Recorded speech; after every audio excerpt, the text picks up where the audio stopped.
Every day, women, mothers give birth to children. I'm not sure if the word take note of the fact that for every child that is born, a mother is also born. No matter the number of children you had, whether you have them in multiples already, your fifth, your fourth, your third, they are entirely different. And every time you have this miracle, this beautiful bundle of joy, it's always different, and you are bettered over and over again. So kudos to every mom out there. This is still celebrating motherhood, and it's also my own celebration of motherhood, parenthood. This time last year, I was already in labor. I was already doing a lot of things preparing for receiving my child. I even went to market that day, did a lot of shopping. I came back home cooking. I wanted to batch cook because I expect that the following week should be my delivery week according to my expected the day of delivery. I didn't want to be caught unaware because as at the early time in the morning of that day, October 31st, I had seen something that looked like what we call blood issue. Shout out to BirthSafe, Dr. Idara. Thank you so much. That was my source. That was my source of knowledge, my own online antenatal, including what I was getting from my gynecologist, including what I was getting from my hospital. And I know the things that she had prepared us to watch out for if we are going to be having a child, if your baby is coming. I saw something similar that day. I felt like, this is not really the blood issue, but I think this is a cause that I should take note of, irrespective of that. Okay, let me start preparing. Let me just go to the market and sort myself. I don't want this baby to catch me unaware. And I did all of that all through the day. Like I ended cooking till about 6 p.m. that day. And it was when I was done, I had, and I was like, okay, let's go to the hospital. Let me know this thing. Let's just go and check. Then we come back home. All right, this is my verse 3. And I really want to share 3 crucial things with you. If you're a woman, if you are an expecting mom, you're carrying your baby already, you're believing God, you're waiting on the Lord, or you're going to enter into that phase soon. And if you have any phase of life you've had that you know that you are going to be carrying a child, this is for you. Okay, 3 things I'm going to be sharing that I need you to take cognizance of. I need you to put at the back of your mind, and it's very crucial. The first thing is, as long as you're going to be a woman carrying pregnancy, you're going to be having your children, please, first thing, harm yourself with knowledge. Right knowledge. I mentioned BirthSafe. Yes, I was on BirthSafe. I was on my community group in my church, Expectant Moms, such a beautiful community group. They armed us with a lot of right information. I was reaching out to my doctor friends, my nurses friends, my physicians, just asking questions whenever I see something that is not the way it should be, or I think it's not going the way it should be. My pregnancy was very tough. It was a lot of things for me, even till the last day, to the third trimester and everything. So I needed to harm myself with a lot of information. Shout out to all of my friends, Mama Kaka, a lot of them. I was really, for the first day, I'll be calling them, asking them, oh, I want this, and they handle the right information, praying for me also. The second thing is, you must advocate for yourself as a woman, as a mother to be, as a mom. You must advocate for yourself a lot. I'm currently watching this series on Netflix called The Resident. I don't know if you've seen it. Also, it's a series on, it's a medical story about the hospital and a lot of things that goes on in the hospital. And you'll be doing yourself a lot of disservice if you don't take cognizance of these things, because it does really happen. Medical errors are very real. And you need to advocate for yourself. You need to speak up for yourself a lot. You need to watch out for yourself. You need to be conscious of what is going on. I think I took my child to the clinic this week, and quite a number of things that the doctor was explaining to me in a consultation. And the other doctor was like, are you in the medical line? I'm like, no, I'm not in the medical line. Pregnancy has exposed me to a lot of things, and child, so I know things because I took it into my, because I feel like I'm responsible for myself. And I've been through this phase of my life also, that I lost my immediate elder sister to childbirth. So it's personal to me. I feel like women should be so particular about themselves. Like, watch out for yourself so much. Speak up for yourself a whole lot, because a lot of things can go wrong. A lot of things can go wrong because of somebody's error, because of somebody's undoing, and you shouldn't pay for that. You should not. No child, as in no woman, should even die because of you are bringing a life to I don't think it is too much sacrifice for you to lose your life in. So you need to speak up for yourself. You need to watch out for yourself. The third thing is, I've not seen any other miracle that is as big, as mighty, as huge as the miracle of conception to child delivery and everything. So you go with God. You cannot. It is a supernatural thing. There is no science that can explain how it is done or so. It is mightily supernatural. So you have to harm yourself with 3 things, like I mentioned. Number 1, the right information. Number 2, speaking up for yourself. And then number 3 is go with God. So this is my best story. Outside all of the shenanigans I've done all through the day, October 31st, this same day last year, I went to meet my husband, and I ended up going to like, let's go to the hospital. You must go to the hospital, because I was not feeling anything. I was not feeling uneasy. It was still smooth. On getting to the hospital around 7 o'clock, the doctor that checked me was like, you're in labor already. You're 3 centimeters dilated. And of course, that was the first time somebody was shaking hands inside of me to check my dilation. I was like, whoa, the first time, oh my God. But by the time they have checked, up to about 50 times in the whole in the whole labor process.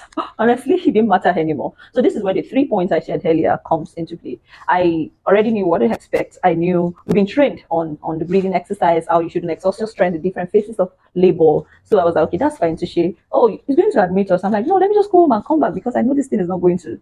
It takes some time. But they said, okay, you're going to stay in the hospital. My husband had to go back home to go and bring her back because I was not the way I was feeling. I felt like maybe tomorrow or next tomorrow, let me just go to satisfy my husband because I wasn't pleased with the fact that he has been saying, let's go this morning. Okay, so he went back, brought her things, and they checked me into our room. So, mind you, during pregnancy, one of the days I went for antenatal, I got to the hospital. And while catching up with one of my fellow pregnants, I just discovered that the atmosphere of the hospital was not right. A lot of things was going on. So, and at the end of the day, I discovered that one of us that was on the antenatal journey passed and at 31 weeks. And oh my God, I wished I didn't go to the hospital that day because it was terrible for me. Like, I couldn't fathom it. And like I said, I don't think any woman should die through childbirth. It's too much for a woman to end up losing their life.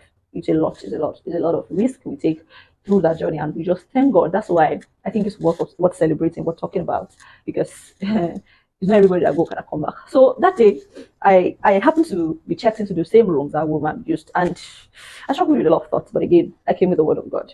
That's the place of God. I remember scriptures the Lord has given, kept declaring them. At a small night, I was expecting that they'd come back to come and check me around 5 a.m. I rang the bell, they didn't come to come and check me. And I'm like, okay, what's up? What's going on? It felt like if there was something up, I should have been the one to back on them. But by the time the nurse came, she checked me again. And it was like, hey, it was not straight, but apparently the labor was not progressing. Between last night and the next morning, still at 7 a.m., it should have progressed. It should have, like, there should be signs. But they were struggling to see in between 4 centimeter and what it was last night. But she was still managing me and everything. At the point they moved me, maybe like 10 o'clock, they moved me to the labor ward and the whole thing started. So because I've been prepped for this thing, I know what to do. I was not agitated. The contractions were mild, so that's what was keeping me busy. I was dancing.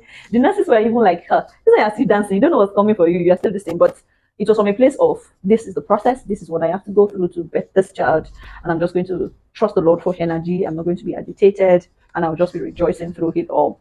They came to check me again multiple times. And the body language was like I wasn't progressing.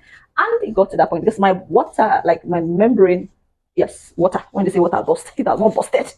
All of this from the previous night into like 10, 12, 1, like they had to induce me, and they gave me oxytocin. That was where the whole thing started. My BP skyrocketed.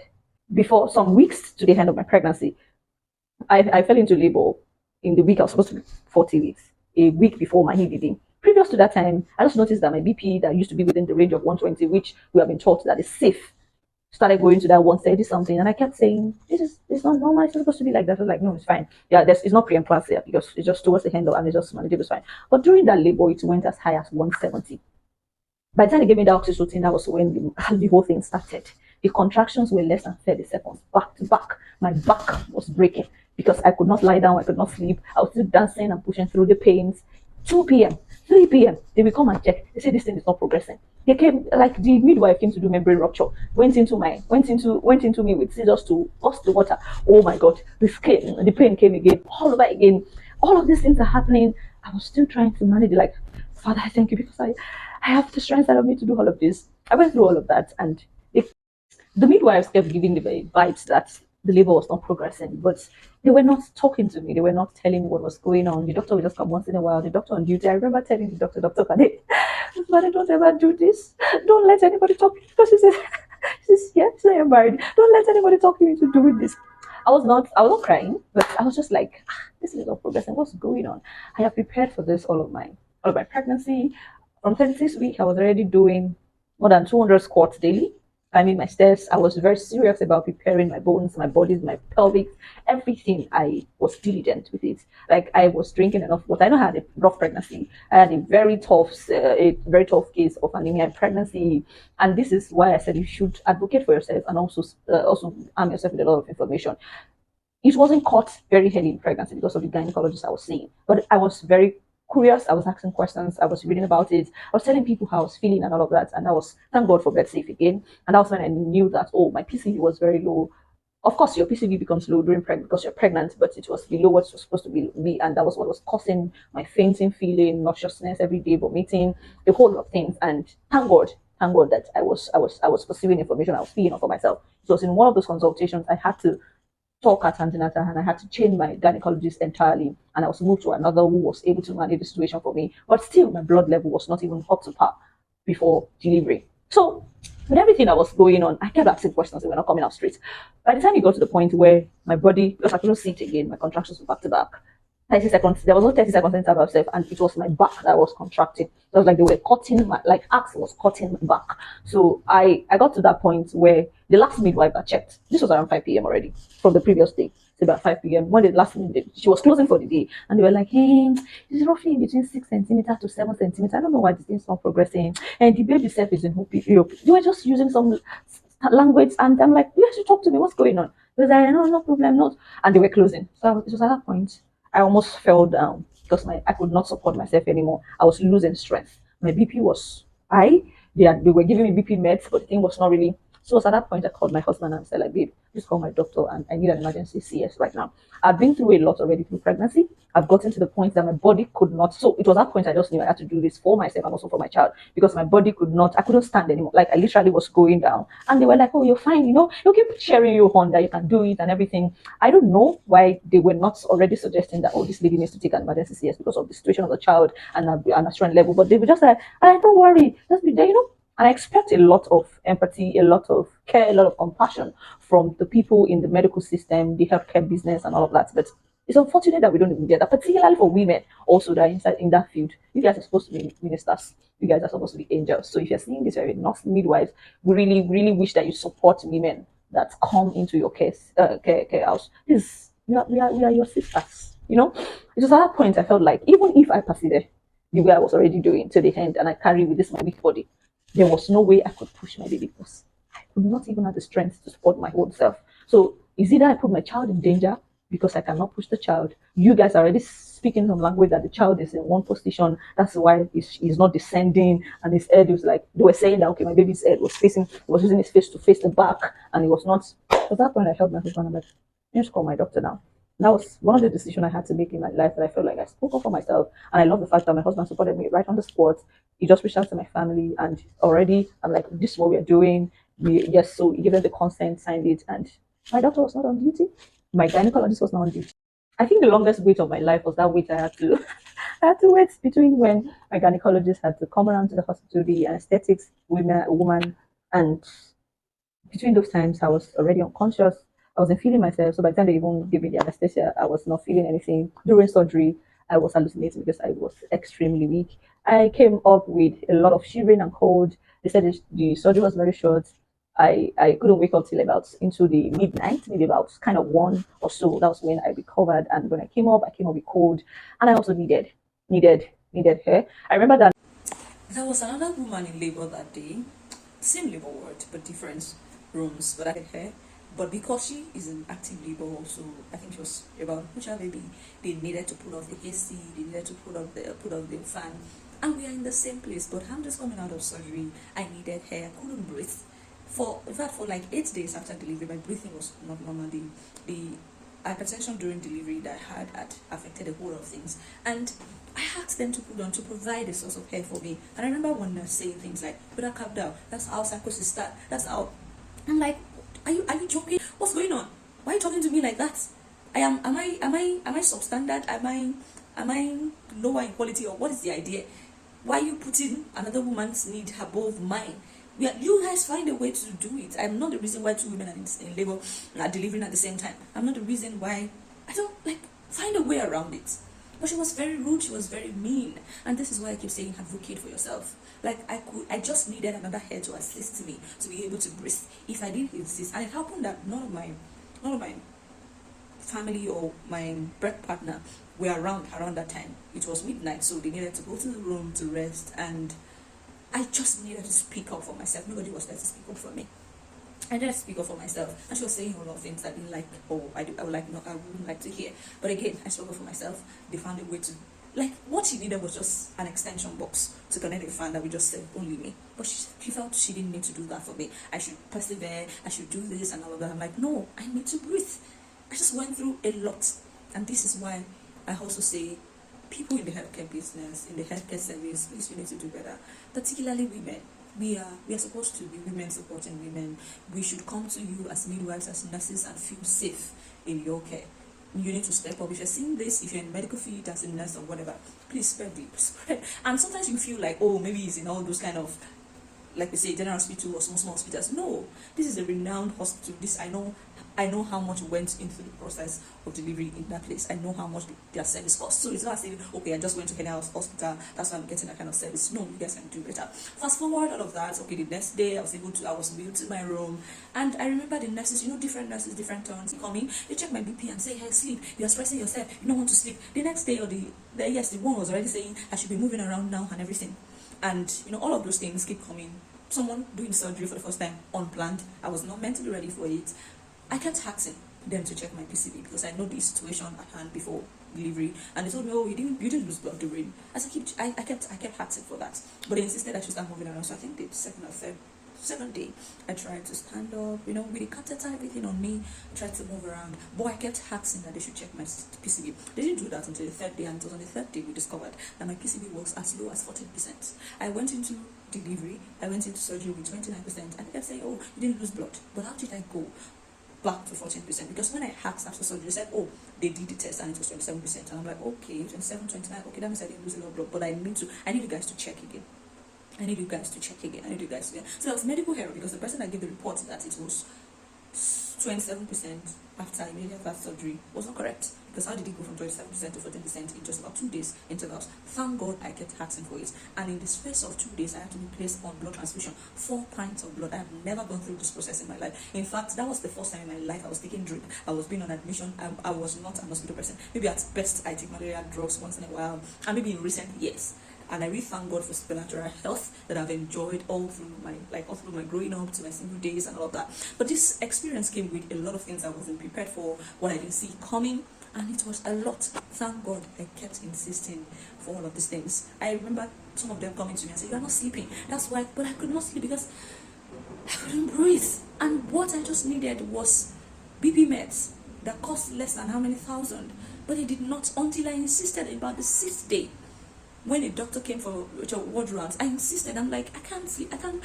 My breathing is not normal. You can see when you come back to check, it's 140, it's within the 150 range or something. I can't breathe. You guys should. Until I was administered the BP meds, and I was like, it wasn't on the day I was going on. I was discharged on the 8th day. That was when I started resting a bit. I could literally control my breathing. Same thing happened with my son. On the 6th day that was supposed to be discharged, after my blood transfusion has been completed and all of that, I've been asking that they should check my child's jaundice percent, because I kept seeing it in him. I kept seeing this. I'm like, you guys should check this thing. I said, it's fine, it's within so range, it's manageable, it's fine. Just go home when you get home, over time, just be fine and all of that. I'm like, no, check. It was the day they agreed to discharge me, the 6th day they agreed to check, and by the time they checked, they said that the jaundice level had increased. And it has increased to a percentage that they had to place my child on phototherapy on the 6th day. That meant I had to do like that extra 2 days at the hospital. I wasn't discharged until the 8th day. Like the day to name my child, I was getting home in the afternoon, and we just had to name my child in the house. And all of these things, quite a number of things that went into it. But I thank God, because the word of God, I know I could remember my friends, I could remember my community leader, Mrs. Kaka, Tomi Adesanya. She would say, I would chat her and tell her what's happening and all that. I can't remember this word now, but she kept saying that everything is perfect with me, everything is normal. Because I was a lot of things about the blood transfusion. It may not match your body, it may come up within, you may react to it. There was no reactions. Everything went well. The 2 days I was placed on the 4 pints of blood, I was able to lactate immediately when I came home. I think the second day I put my baby to breast. My liquid gold, like everything was just happening the way they were supposed to happen. And that's the place of God. Those were the prayers I prayed. I prayed for supernatural birth. I didn't experience it exactly the way I had planned it, or how I prepared my body and all of that, but I saw God come through for me. Because I can imagine not having enough blood in my system, and they kept insisting on the 2nd and 3rd day that I was supposed to be moving around, and I was doing that. I could have collapsed. Anything could have happened. It could have been that it was during the surgery and they didn't even take time to check to know exactly when I could have passed. It could have been anything. But I really thank God that the journey went smoothly. At the end of the day, we are 1 year into his motherhood. It's a lot on its own. But my emphasis is, woman, dear mom, number one, harm yourself with a lot of information. go after knowledge. As long as you are carrying something, you're carrying a child in your womb, you owe it to yourself. Don't outsource, don't leave it alone to your caregivers, your gynecologists, your nurses, midwives, and all of that. Go after right knowledge. Then advocate for yourself a lot. Speak up for yourself a whole lot. There are a lot of more that can be avoided if women actually insist on some things for themselves. And it's not to blame also. It's that if you were aware and you know that you could demand and ask for some things, you could have saved life. You could have saved your life. You could have saved your child's life. Please, let's develop it. You must advocate for yourself. When your life is on the line, you must be able to decide. And we need to get to that point where we allow women to decide for themselves. If they need emergency CHS, they want it from the on-go. Please, it's our body. It's a matter of life and death. You cannot be the one carrying the child and be the one deciding what's happened to my life. No, absolutely no. Then the last one is go with God. Go with God. You cannot do the journey. There are a lot of things that you cannot explain, you will not see. There are a lot of forces working against it, as in the birthing of the child is something the enemy does not want to happen. So you really need to work with God. You need to allow God to help you to go through the journey. This is my best story, and I hope you enjoyed the series. And I think all I have shared, I believe that it has added value to one woman out there that you know. And please, let's keep sharing this. Let's keep telling women to speak up for themselves. A community I'm going to recommend to any pregnant lady, any pregnant woman, or if you have anybody that's pregnant around you, is the Birth Safe community. Honestly, God bless Dr. Dara and the works that you do over there. It's amazing how you thank you so much. I went through pregnancy and I was able to survive with the whole anemia and pregnancy thing. I knew the things you taught us to do, even though my body was rejecting virtually all of them, but I know that it helped me and it's prepped me. And my recovery after CS was very smooth. Like, I think 10 days after CS I was already doing a lot of things, and I don't pride in that because I wish I had a lot more support that allow me rest more and not do all of that. But again, motherhood is beautiful. Motherhood is a whole lot, and you just have to be in charge. Yes.